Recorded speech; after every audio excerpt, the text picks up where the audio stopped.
Hi everyone.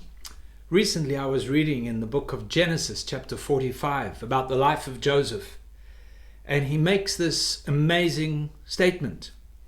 Speaking to his brothers, he says, "So you shall tell my father of all my glory in Egypt, and of all that you have seen, and you shall hurry and bring my father down here." And I was thinking, what glory was Joseph talking about?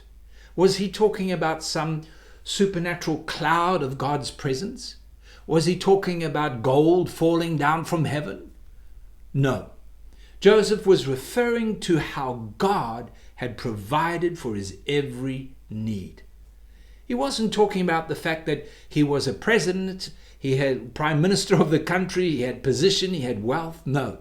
He was referring to the fact how he had been sold into slavery and how God had provided and kept for him according to his plans and his purposes. And he was boasting in God's glory on his life.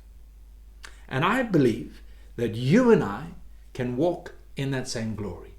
God's abundance, God's provision, God's plan, God's purposes, his work in our life. The amazing thing about Joseph is that somehow he understood and appreciated all that God had done for him. He held no bitterness against any person. He never looked back with regret. He never criticized or condemned any personal situation, but somehow in his heart there was that deep awareness and deep assurance that God's hand was on his life. He was born for such a time as this. It's amazing.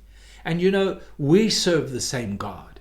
We serve the same God that has called us out of darkness, taken us out of all the situations of life, the God that is at work in our lives. And all he desires of us, all he desires, is this willingness to accept his plans and his purposes and to find God's glory in them.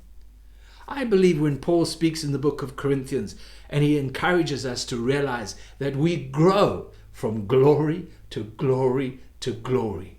We grow in this understanding and this willingness to accept what God is doing in our life. When I look back, I've been serving the Lord 40 years plus. I can see that perhaps 30 years ago, there were situations that at the time I never knew, I never could believe I would get through. They were so big, so difficult.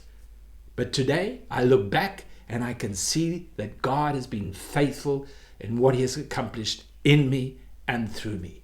That's the glory of God for me and for you. God bless you.